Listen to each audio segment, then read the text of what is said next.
নমস্কার বন্ধুরা, কেমন আছেন সবাই?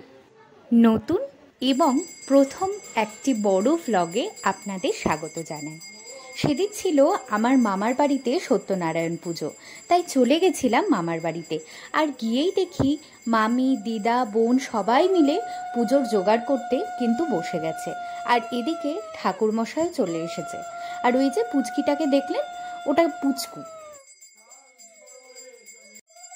পুচকুটাকে দেখলেন, ওটা আমার মাসতুতো দিদির ছেলে। আগের বছরই ওর জন্ম হয়েছে, তাই আজ সত্যনারায়ণ পুজো। কারণ আগের বছর যখন ওর জন্ম হয় তখনই আমার দিদা মনে মনে ভেবেছিলেন যে এবার একটা বাড়িতে পুজো দেবেন।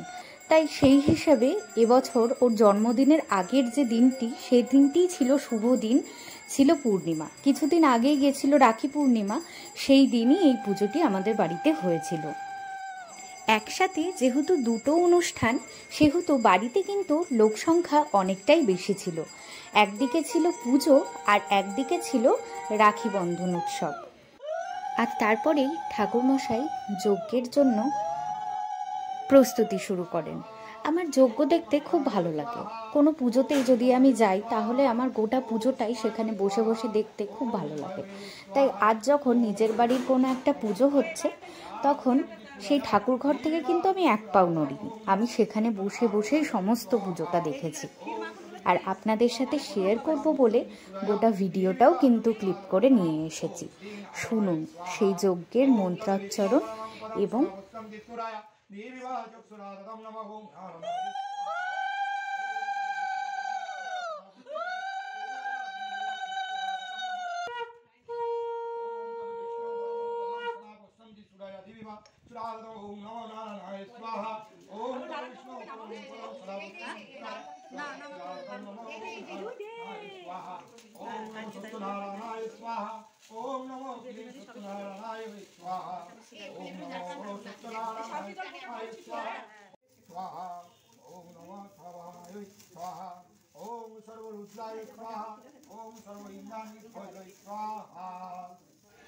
এই যজ্ঞ চলার মাঝেই কিন্তু আমাদের বাড়ির পুচকুটা কেঁদে উঠেছে। আসলে এত মানুষ, এত আওয়াজ ও তো কখনো এর আগে শোনেনি, সেই জন্যই হয়তো ভয়ে বা আনন্দে কেঁদে ফেলেছে। আমি জানি না ওর কি ফিলিংস হচ্ছিল। যাই হোক, কিন্তু ছোট বাচ্চা মানুষ, তাই কেঁদে ফেলেছে। আপনারা হয়তো বুঝতে পেরেছেন।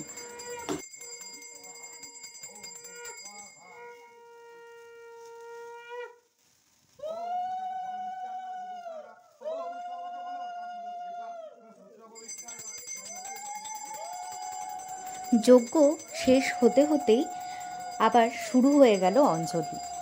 বাড়ির সবাই মিলে অঞ্জলি দিল। সেদিন কিন্তু আবহাওয়াটা খুব সুন্দর ছিল। যেহেতু আমার মামার বাড়ির ঠাকুর ঘরটা একদম ওপরে, মানে 3 তলায়, সেহেতু একদম বাইরেটা দেখতে কিন্তু খুব ভালো লাগে। তো আমাদের ঠাকুর ঘর সংলগ্নই একটা ছোট্ট ছাদের মতো আছে। তো আমি সেই জায়গাটাতে গিয়ে দেখলাম কি দারুণ লাগছে বাইরেটা। আপনাদের সাথে সেটাও আমি তুলে ধরেছি। তারপর সবাই প্রণাম করে নিচে চলে এলাম। আর এই যে এটা আমার মামার বাড়ির একটা ছোট্ট সদস্য, যার নাম হলো জিনি। তাকেও আমরা যজ্ঞের টিপ পরিয়ে দিলাম। আর তারপর চলে এলাম একদম প্রসাদের দিকে। কারণ সব পাড়ার সব বাড়ি বাড়িতে গিয়ে প্রসাদ দিয়ে আসার একটা গুরু দায়িত্ব ছিল আমার আর আমার বোনের ওপর। মামি, বোন, দিদা মিলে আগের থেকেই তো সমস্ত জোগাড় করেই রেখেছিল। তাই আমিও এসে বসে পড়লাম এই প্রসাদগুলো সমস্ত বাটি বাটিতে দিয়ে দিতে। সব প্রসাদ গোছানো কমপ্লিট হয়ে গেলে মামি সেটা বড় একটা থালাতে করে আমাদেরকে দিয়ে দিল, যাতে আমরা পাড়ার প্রত্যেকটা বাড়ি বাড়ি গিয়ে দিয়ে আসতে পারি। সেই রকমভাবেই আমি আর আমার বোনও বেরিয়ে পড়লাম সেই প্রসাদ দেওয়ার জন্যে। পাড়ার যতগুলো বাড়ি ছিল প্রায় সব বাড়িতেই আমরা প্রসাদ দিয়েছিলাম।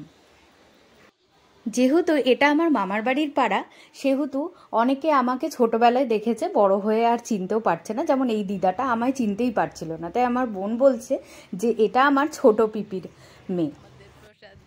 আর আমার বোনও এখানে একটু ব্লগিং করার ব্যর্থ চেষ্টা করছিল, কিন্তু সত্যি কথা বলতে খুব ভালোই করছিল। আমার থেকে হয়তো ভালোই করছিল, আমি অতটা হয়তো ভালো করতে পারবো না ওর থেকে। তারপর আসি আমাদের একদম মামার বাড়ির পাশের বাড়ি, সোমা মামিদের বাড়ি। এটা যেহেতু আমার মামার বাড়ির পাড়া, সেহেতু সবাই এখানে আমার মামা আর মাসি আর মামি। তারপর বাড়ি চলে এসে একটু ফল প্রসাদ খেয়েই চলে যাই ভোগের খিচুড়ি আর পাঁচ তরকারির দিকে। ভোগের খিচুড়িটা যেন একদম অন্যরকম টেস্ট লাগে প্রতিবারই, হয়তো ঠাকুরদের নিবেদন করা হয় বলে।